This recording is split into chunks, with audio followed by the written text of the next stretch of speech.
Senang sekali saya bisa kembali melayani Anda dalam ibadah online. Hari ini saya akan bicara tentang kasih itu peduli.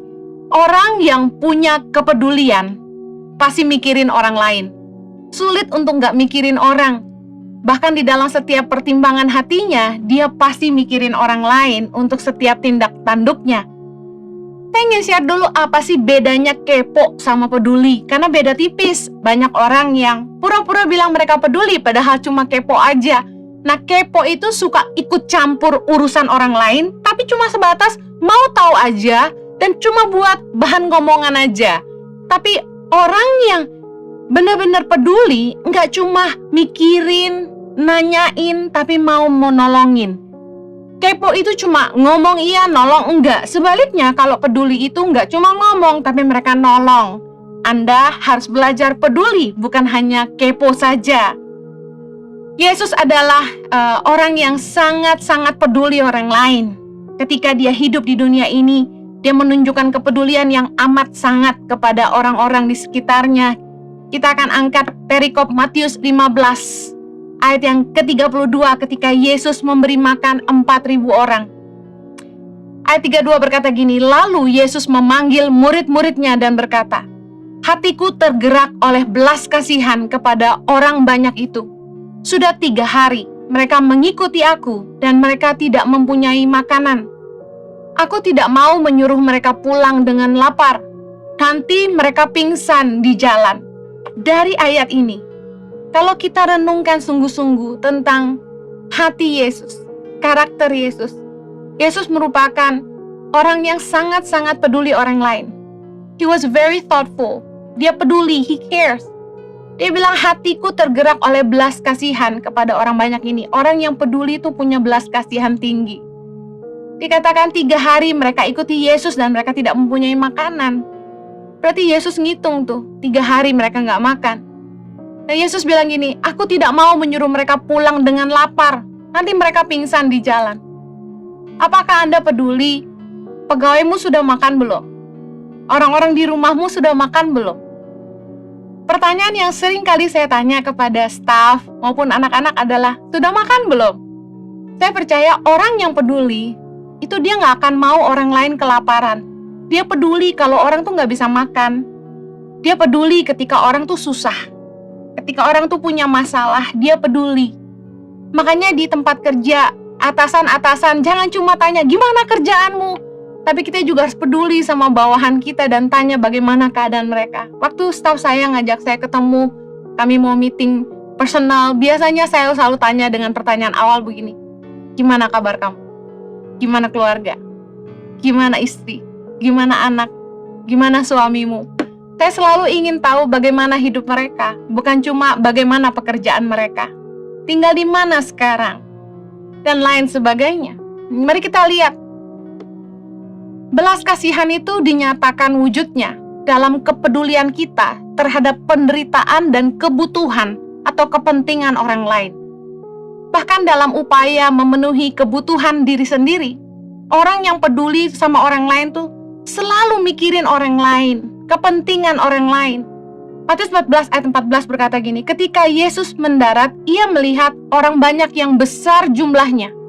Maka tergeraklah hatinya oleh belas kasihan kepada mereka, dan ia menyembuhkan mereka yang sakit. Kalau kita pelajari tentang pelayanan Yesus, kepeduliannya kepada orang-orang sakit, orang-orang lemah, orang-orang yang kelaparan, domba-domba yang tidak bergembala, berangkat dari belas kasihan. Kepedulian akan penderitaan dan kebutuhan mereka. Dari situlah Yesus menyembuhkan mereka, menolong mereka dari penderitaan mereka. Kita nggak akan bisa lakukan sesuatu untuk menolong orang kalau kita nggak peduli sama mereka. Justru belas kasihan, kalau kita punya belas kasihan, itu akan dinyatakan lewat kepedulian kita terhadap penderitaan dan kebutuhan dan kepentingan orang lain, bukan hanya kepentingan kita sendiri. Bahkan ketika Anda sedang berusaha mencukupi kebutuhanmu sendiri, Anda tetap ada orang lain di situ. Anda mikirin, apakah usaha saya ini nolong orang? Nggak hanya sekedar nyari untung buat diri sendiri, tapi Anda akan punya ruang di mana Anda peduli, Apakah produk jualan Anda ini nolong orang lain atau malah mengakibatkan hal yang buruk terhadap orang lain? Banyak orang yang gak peduli sama orang lain, dan kita belajar bagaimana Yesus tuh peduli.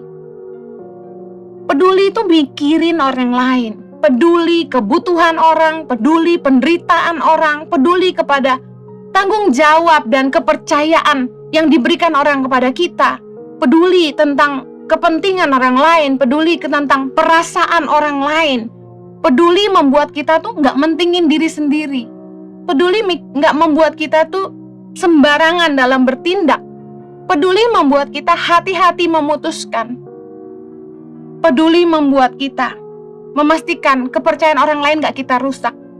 Kepedulian punya ruang yang sangat penting dalam hidup kita. Karena tanpa kepedulian, kita akan egois, selfish, kita gak peduli orang lain, kita akan seenaknya, kita akan ngomong semau gue, kita akan sakitin orang. Dan saya percaya kita wajib belajar punya kepedulian, karena kasih itu bentuknya peduli orang lain.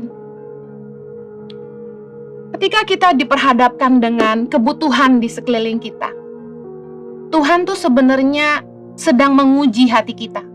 Pernahkah Anda diperhadapkan dengan orang-orang yang datang pada Anda dengan berbagai kebutuhan? Anda diperhadapkan dengan masalah-masalah orang lain. Ketika kita diperhadapkan dengan urusan orang lain, kepedulian kita mulai diuji di situ. Tuhan sebenarnya sedang menguji hati kita. Yohanes 6 ayat 5-7 kita baca sama-sama. Di perikop Yesus memberi makan 5.000 orang. Ketika Yesus memandang sekelilingnya dan melihat bahwa orang banyak berbondong-bondong datang kepadanya, berkatalah ia kepada Filipus, "Di manakah kita akan membeli roti supaya mereka ini dapat makan?" Hal itu dikatakannya untuk mencobai dia, sebab ia sendiri tahu apa yang hendak dilakukannya. Ayat ke-7. Jawab Filipus kepadanya, "Roti seharga 200 dinar tidak akan cukup untuk mereka ini, sekalipun masing-masing mendapat sepotong kecil saja." Percayakah Anda bahwa Yesus yang kita kenal adalah seseorang yang sanggup membuat mukjizat? Bukan hanya kita yang percaya, Filipus pun harusnya percaya. Karena Filipus telah mengikuti Yesus dan melihat banyak mukjizat yang Yesus kerjakan.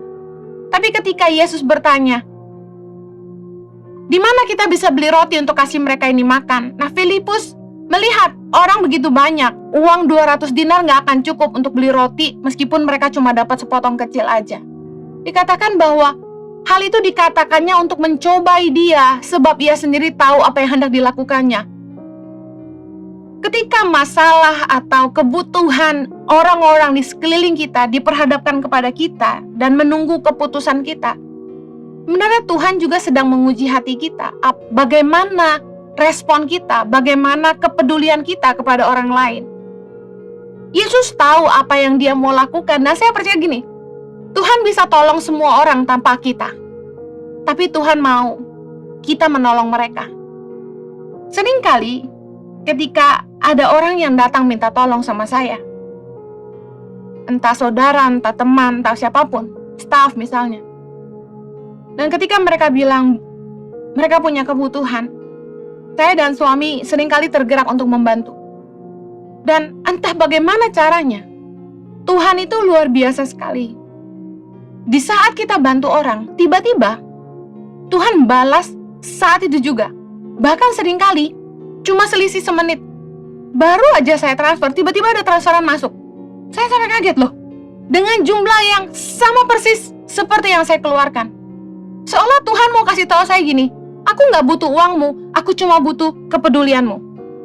Saya belajar, sebenarnya seringkali ketika orang datang sama kita dengan kebutuhan mereka, dengan masalah mereka, Tuhan nguji hati kita, seberapa besar kasih kita kepada orang lain. Seberapa banyak kita tuh mau peduli sama orang, gak cuma mikirin diri kita sendiri. Dan sebenarnya Tuhan tuh gak butuh uang kita. Tuhan ingin uji hati kita. Kerap kali ini terjadi pada saya dan suami. Ketika kita baru aja bantu orang, tiba-tiba berkat dengan jumlah yang sama, bahkan seringkali lebih, itu kembali ke rekening kami. Kami sampai bingung. Baru aja transfer, tiba-tiba ada orang lain yang memberkati kami. Terlalu sering sampai saya tuh percaya apa yang terjadi pada Filipus ketika Yesus mencobai dia. Ternyata Filipus berhitung dengan logika manusia. 200 dinar aja gak cukup Tuhan untuk kasih mereka semua sepotong kecil roti. Itu logika manusia. Kita kerap kali itu lupa bahwa kita sebagai orang percaya harus punya iman bahwa Tuhan sanggup menyediakan, bahwa Tuhan itu memperhitungkan setiap taburan kita. Ketika kita diperhadapkan dengan kebutuhan di sekeliling kita, Tuhan tuh mau lihat seberapa besar sih kepedulian kita, kasih kita terhadap kebutuhan orang lain. How selfless can we be? Tuhan pasti menyediakan dan mempercayakan berkat-Nya. Saya percaya kepada orang-orang yang punya hati untuk menyalurkannya. Saya pernah berpikir, Tuhan kenapa kok Tuhan pakai saya sama suami gitu? Kami bisa dibilang tidak punya kekayaan yang banyak gitu untuk bisa nolong orang banyak, dan kami juga nggak punya jemaat. Mustahil sekali kami bisa lakukan semua yang kami kerjakan hari ini di Yayasan Tangga Pengharapan. Kok Tuhan bisa percayakan saya dan suami? Dan saya belajar sederhana aja. Saya sama suami tuh nggak punya modal apa-apa selain belas kasihan yang Tuhan titipkan dalam hidup saya. Dulu saya sempat merasa saya orang yang nggak bisa apa-apa, mediocre, kerjain apapun kayaknya semua serba pas-pasan, mimpin pujian yang nggak maksimal.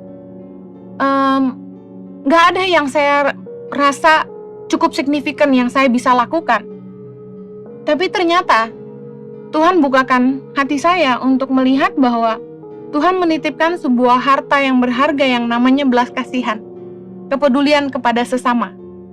Dan saya nggak nyangka bahwa kepedulian kepada sesama ini yang hari ini bisa membawa saya sampai hari ini bersama suami dan keluarga kami. Betapa Tuhan itu luar biasa. Apa yang kita pikir sedikit tapi kita bagi buat orang lain, luar biasa. Mendatangkan mujizat Tuhan dalam hidup kami. Belas kasihan mendatangkan mujizat Tuhan dalam hidup kita. Yohanes 6, ketika Yesus memberi makan 5.000 orang. Ayat ke-8 bilang ini, seorang dari murid-muridnya, yaitu Andreas, saudara Simon Petrus, berkata kepadanya, di sini ada seorang anak yang mempunyai 5 roti jelai dan 2 ikan. Tetapi apakah artinya itu untuk orang sebanyak ini? Lihat, jumlahnya gak seberapa, 5 roti jelai dan 2 ikan.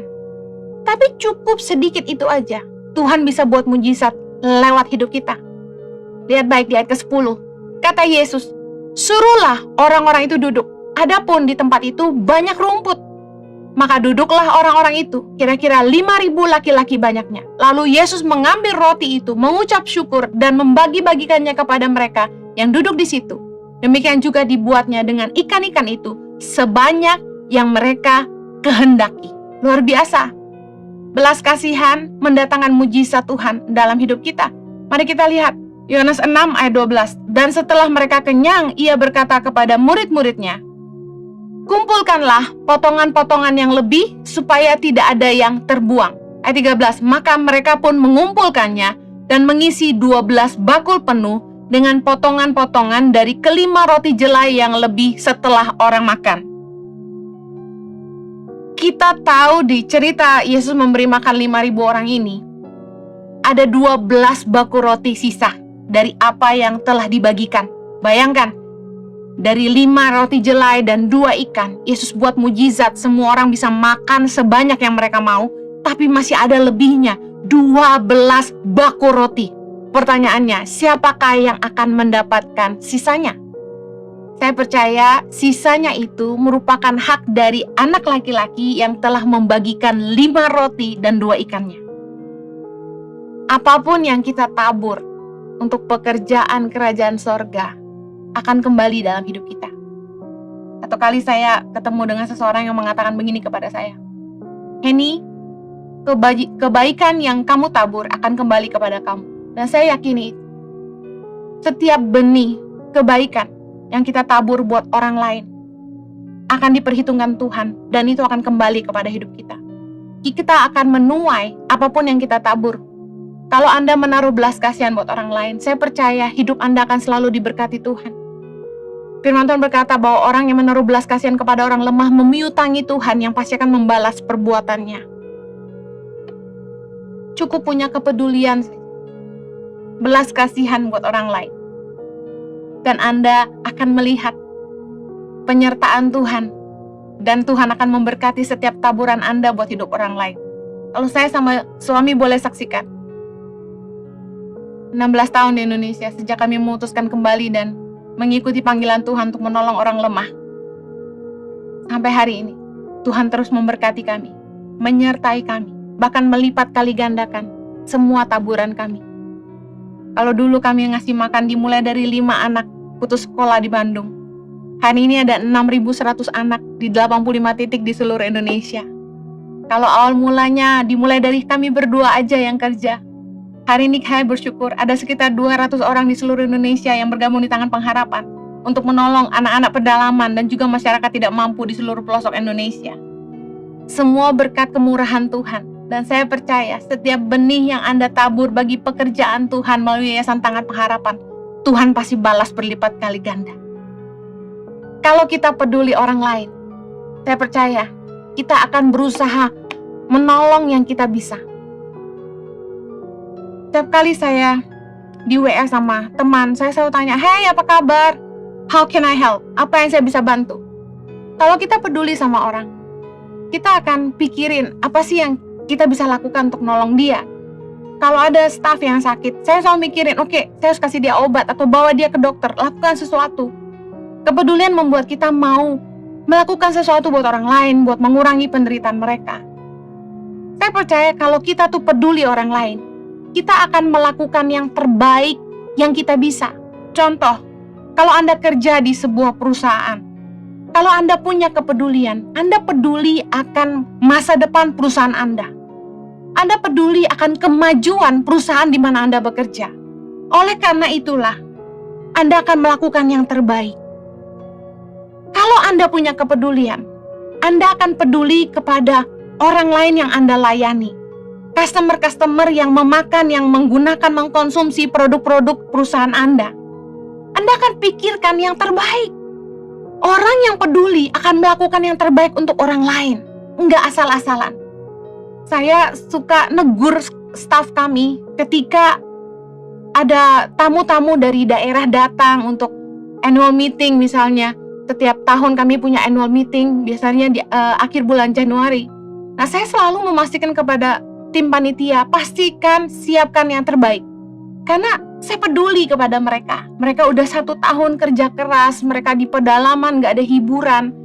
Saya ingin mereka makan yang enak, mereka bisa tidur yang nyenyak, dan mereka bisa menikmati annual meeting dengan penuh sukacita. Kami selalu siapkan kado-kado, appreciation buat mereka. Kami selalu siapkan hadiah-hadiah buat mereka, sehingga mereka pulang dengan penuh sukacita. Kalau kita punya kepedulian, kita akan bantu orang lain. Bahkan meskipun itu kita harus berikan bantuan uang atau pinjaman kepada mereka. Meskipun berat, kadang-kadang kita sendiri butuh. Tapi kalau kita peduli, kita membuat kita tidak kikir, membuat kita tidak pelit, tapi kita mau berbagi dengan apa yang kita punya. Orang yang peduli akan menjaga kebersihan kamar mandi, karena Anda tahu setelah Anda akan ada orang lain yang menggunakannya.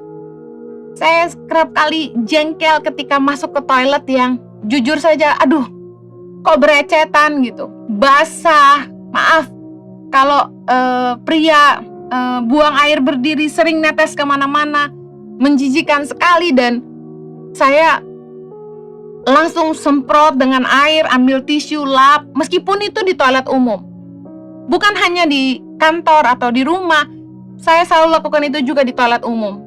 Biasanya yang pakai toilet setelah saya itu beruntung karena sudah saya bersihkan. Anda kebayang ketika kita begitu kebelet pengen ke toilet, lalu masuk ke toilet, kita berharap kita cukup semprot dan lap, tapi tiba-tiba wow, kotornya luar biasa, kita harus bersihkan dulu. Aduh, udah nahannya sampai gemeter.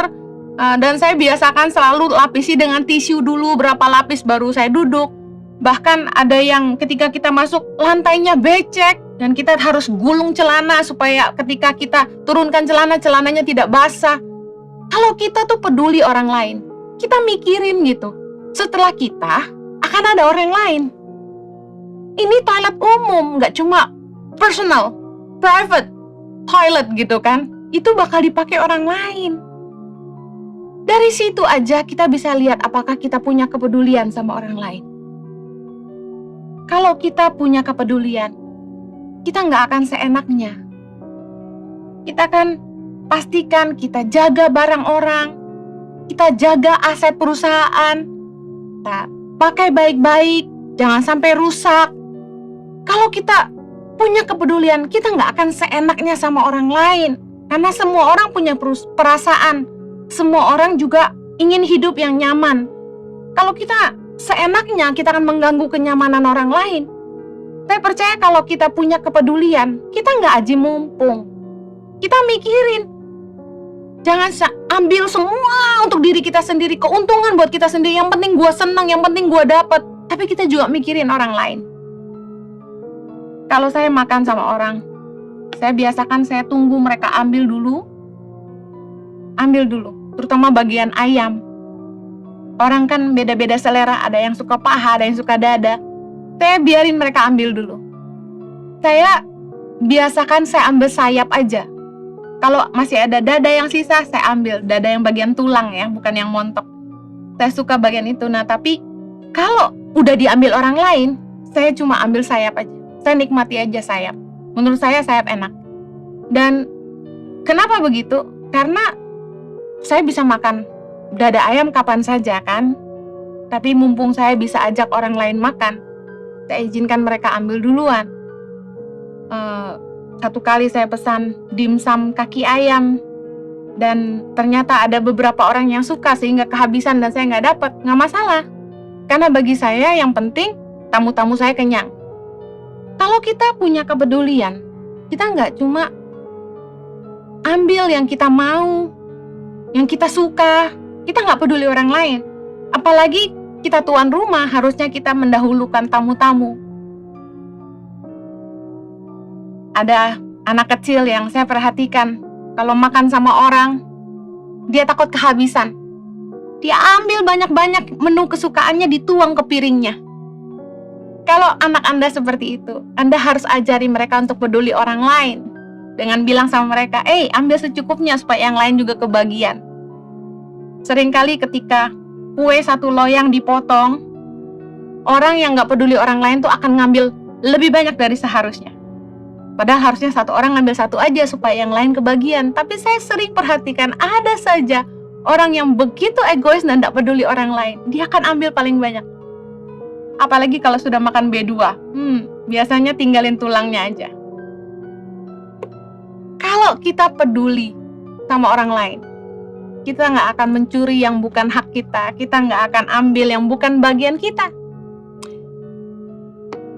Kita pastikan kita nggak merugikan orang lain.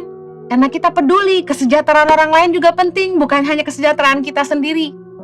Kalau kita peduli sama perasaan orang lain, kita akan hati-hati bicara sama mereka. Kalau kita peduli kepada orang lain, kita akan jaga kepercayaan mereka. Karena kepercayaan itu sangat-sangat penting. Begitu orang nggak percaya sama kita, mereka nggak akan percaya selamanya. Kalau kita punya kepedulian, tadi saya sudah bilang kita akan lakukan yang terbaik yang kita bisa. Kita akan bertanggung jawab sungguh-sungguh. Saya percaya gini, kalau Anda peduli sama perusahaanmu, Anda akan bekerja sungguh-sungguh dan menjaga kepercayaan dan tanggung jawab yang Anda berikan. Karena kemajuan perusahaanmu merupakan masa depanmu. Semakin Anda menolong perusahaan Anda maju, Anda akan membuat perusahaanmu melihat kemampuanmu, dan Anda akan jadi orang yang akan diperhitungkan untuk diberi kepercayaan lebih.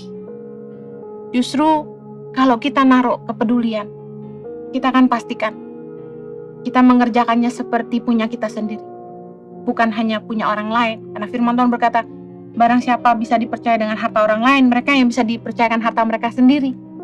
Kalau Anda ingin diberkati lebih, ayo miliki kepedulian pada milik orang lain. Kalau Anda punya kepedulian, Anda pasti mau berusaha berubah demi keluargamu.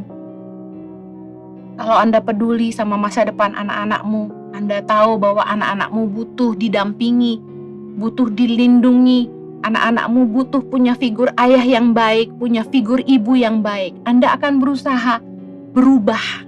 Kalau Anda tahu kata-kata kasarmu hanya menyakiti keluargamu, Anda akan berhenti ngomong kasar. Kalau Anda tahu kata-kata negatifmu hanya terus mematahkan semangat anak-anakmu, mematahkan hati pasanganmu, Anda akan berhenti ngomong negatif. Orang itu kalau suka judi, suka mabuk, gak mau kerja, mereka gak peduli orang. Tapi kalau mereka peduli, mereka akan berubah. Nggak akan bilang gini, loh ya istri harus ngerti suaminya suka mabuk. Nggak gitu. Suami harus berhenti mabuk karena dia peduli perasaan istrinya. Istrinya sedih, anak-anaknya lihat dia nggak jadi contoh. Orang itu pasti mau berubah dan ninggalin kebiasaan buruknya kalau dia punya kepedulian kepada orang lain. Saya berdoa setiap kita punya kepedulian. Karena kasih itu peduli. Filipi 2 ayat pertama. Jadi, karena dalam Kristus ada nasihat, ada penghiburan kasih, ada persekutuan roh, ada kasih mesra dan belas kasihan. Karena itu, sempurnakanlah sukacitaku dengan ini. Hendaklah kamu sehati sepikir, dalam satu kasih, satu jiwa, satu tujuan, dengan tidak mencari kepentingan sendiri atau puji-pujian yang sia-sia. Sebaliknya, hendaklah dengan rendah hati yang seorang menganggap yang lain lebih utama daripada dirinya sendiri. Dan janganlah tiap-tiap orang hanya memperhatikan kepentingannya sendiri, tetapi kepentingan orang lain juga. Saya berdoa agar setiap Anda punya belas kasihan kepada orang lain, punya kepedulian, dan tidak mementingkan diri sendiri. Karena kasih itu peduli orang lain, mikirin orang lain, tidak cuma diri sendiri. Mari berdoa. Bapa di sorga, kami berdoa kasih-Mu Tuhan memenuhi hati setiap kami. Seperti Yesus yang punya belas kasihan buat orang banyak. Biarlah kiranya umat-Mu Tuhan, orang-orang percaya, juga boleh memiliki kasih di dalam hati mereka. Karena Allah adalah kasih. Kiranya Roh-Mu yang berdiam di dalam kami, mengajarkan kami untuk hidup dalam kasih, supaya kami peduli orang lain, supaya kami mengasihi mereka. Terima kasih Tuhan, tolong supaya kami tidak mementingkan diri sendiri, tapi kami peduli kepada orang lain. Berkati anak-anak-Mu Tuhan dimanapun mereka berada, biar kiranya hidup mereka jadi kesaksian yang mempermuliakan Tuhan. Demi nama Yesus kami berdoa. Amen. Have a blessed day. God bless you. Saya percaya kita semua sudah diberkati firman Tuhan sebagai Henry Kristianus. Bedanya kepo dan peduli. Kepo suka ikut campur urusan orang lain, tapi cuma sebatas mau tahu dan ngomongin orang lagi. Ngomongin orang lain iya, nolong tidak. Wow. Sedangkan peduli itu tidak hanya mikirin diri sendiri, tapi mau menolong orang lain. Suatu firman Tuhan yang menginspirasi dan mengingatkan kita untuk kita jadi pelaku firman Tuhan, agar hidup kita masyurkan nama Tuhan. Dalam kesempatan ini kami ingin memberikan pengumuman. Mari bergabung dalam ibadah Impact Community Indonesia hari Minggu besok, tanggal 9 Februari jam 10 pagi waktu Indonesia Barat. Praise worship masih dilayani oleh Michael Panjaitan dengan nuansa Imlek. Mari bergabung juga dalam ibadah Impact Community Indonesia hari Sabtu depan, tanggal 12 Februari jam 6 sore waktu sebagian Barat. Dan hari Minggu depan tanggal 13 Februari jam 10 pagi waktu sebagian Barat. Praise worship akan dilayani oleh Henny Yuvisa dengan nuansa ibadah Sabtu dan Minggu depan Valentine. Amazing, luar biasa, jangan lewatkan. Kabar baik, akan diadakan kembali baptisan air pada hari Sabtu tanggal 19 Februari jam 11 pagi waktu sebagian Barat di Kelapa Gading, Jakarta Utara.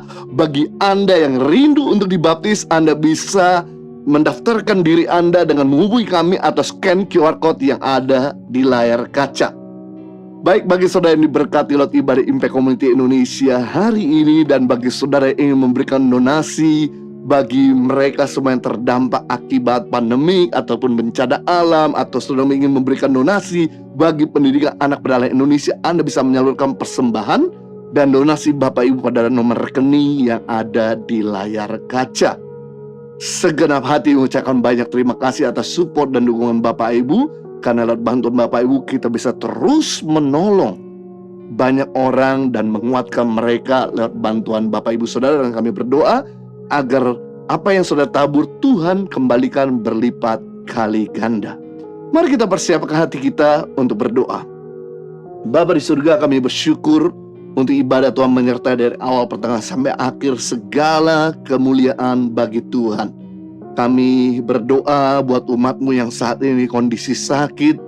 Saudara yang sakit sudah bisa arahkan tangan saudara sama Tuhan, dan saudara mulai berdoa kepada Tuhan untuk memohon apa yang Tuhan mau lakukan dalam hidup saudara, dalam sakit penyakit saudara. Bapa, Engkau boleh melihat setiap mereka yang sedang mengangkat tangan, sedang berharap kepada Tuhan untuk memohon kesembuhan. Biarlah hari ini juga mujizat kesembuhan mereka boleh alami, sehingga mereka sakit COVID sembuh, mereka yang sakit kepala, tenggorokan, paru-paru, ginjal, liver, bahkan juga empedu, serta juga pencernaan bisa mengalami kesembuhan. Mereka yang alergi juga disembuhkan Tuhan, tekanan darah tinggi disembuhkan, gula darah disembuhkan, bahkan segala sakit penyakit kista, bahkan juga penyakit yang membahayakan sekalipun kanker juga disembuhkan, tumor disembuhkan. Karena Tuhan kami adalah Tuhan yang sama, dulu, sekarang, sampai selama-lamanya. Kalau Engkau sanggup menyembuhkan orang buta melihat, tuli mendengar, bahkan yang mati bangkit, Tuhan yang sama hari ini datang dan menjamah umat-Mu, sehingga mereka boleh mengalami mujizat kesembuhan dan mereka bisa mengalami pemulihan. Penyakit ini tidak membahayakan mereka, tapi penyakit ini justru memasyurkan nama Tuhan. Hamba juga berdoa buat umat-Mu yang sedang membutuhkan pertolongan Tuhan, baik itu keuangan, baik itu juga untuk hubungan rumah tangga yang sedang retak. Biarlah Tuhan boleh datang, menjamah hati mereka, menguatkan hati mereka, untuk mereka bisa kembali bangkit, untuk mereka bisa tetap percaya, untuk mereka bisa kembali melakukan aktivitas dengan baik. Aku berdoa biar hubungan yang dingin kembali menjadi hangat, hubungan retak dipulihkan oleh Tuhan. Bahkan mereka yang membutuhkan jawaban untuk finansial, biarlah berkat-Mu yang tidak terduga-duga datang saat ini memberkati mereka, sehingga mereka boleh memiliki kemampuan untuk membayar semua kebutuhan hidup, kebutuhan rumah tangga, biaya sekolah, kontrakan, biaya cicilan, bahkan juga bisa bayar hutang-hutang di dalam nama Yesus. Hamba juga berdoa buat bangsa Indonesia agar Tuhan melindungi negara ini dari tingkat pemakbaran yang semakin berkembang. Biarlah virus daripada Omikron dan Corona ini bisa segera pergi dari negara di mana kami berada, kota di mana kami berada. Kami berdoa biarlah Tuhan menguduskan dan menyucikan setiap barang-barang dan setiap benda-benda, bahkan setiap kota-kota dan daerah di mana kami tinggal dengan kuasa darah Yesus, sehingga virus ini tidak menularkan lebih banyak lagi orang. Di dalam nama Yesus kami berdoa, biarlah pemerintah diberikan hikmat bagaimana untuk bisa mengendalikan, bahkan juga bisa bekerja sama dengan semua aparat yang ada untuk terus membuat keadaan semakin terkendali. Dan juga berkati buat setiap masyarakat Indonesia agar mereka bisa menjalankan protokol kesehatan dengan baik, dan mereka juga bisa menjaga diri mereka, stamina mereka, bahkan imun mereka semakin baik juga. Di dalam nama Yesus, hamba juga berdoa agar Engkau memberkati setiap mereka sudah memberikan persembahan dan donasi bagi pekerjaan Tuhan dan bagi Gereja Impact Community Indonesia, bahkan Yayasan Pengharapan. Aku berdoa biar setiap benih yang mereka tabur, Tuhan kembalikan berlipat kali ganda, sehingga usaha mereka makin lancar, karena mereka makin naik. Mereka punya usaha juga makin ditolong Tuhan. Mereka yang butuh modal usaha, Tuhan berikan modal usaha. Mereka yang butuh pasangan hidup, Tuhan berikan pasangan hidup. Mereka yang mempersiapkan pernikahan, biarlah Tuhan membuat pernikahan mereka, persiapan pernikahan mereka makin baik dan sempurnakan. Bahkan mereka butuh keturunan, Tuhan berikan keturunan. Mereka yang punya keluarga mereka harmonis. Mereka yang sedang dalam keadaan goncang, Tuhan, iman mereka dikuatkan di dalam nama Tuhan Yesus. Mari kita angkat dua tangan kita untuk menerima berkat daripada Tuhan. Kiranya Tuhan memberkati kau berlimpah-limpah, memperluas darahmu ke kanan kiri, mengangkat karirmu tinggi-tinggi, membuat setiap usahamu berhasil dan studimu tidak ada yang gagal, dan setiap rencanamu ada campur tangan Tuhan. Dan kiranya Tuhan melindungi engkau dari segala malapetaka, sakit penyakit, mara bahaya, bahkan juga COVID-19 itu sendiri ada benteng Tuhan melindungi engkau. di dalam nama Tuhan Yesus. Dan kiranya berkat yang ada di bawah bumi, muka bumi, bahkan di atas bumi tercurah melimpah-limpah dalam hidupmu, sehingga hidupmu bukan sekedar diberkati, tapi jadi berkat bagi banyak orang. Hamba memateraikan dengan firman kasih karuniamu di dalam nama Tuhan Yesus Kristus. Kita semua sudah diberkati, sama-sama kita katakan amin. Terima kasih sudah mengikuti ibadah online weekend service Impact Community Indonesia. Jangan lupa untuk ikut ibadah besok hari Minggu jam 10 pagi. Pasti kita akan diberkati. Dan jangan lupa untuk tetap menjaga protokol kesehatan dan jangan menjadi lemah, tetap sukacita. Dan kami berdoa agar berkat dan perlindungan Tuhan menyertai kita semua. Tuhan memberkati.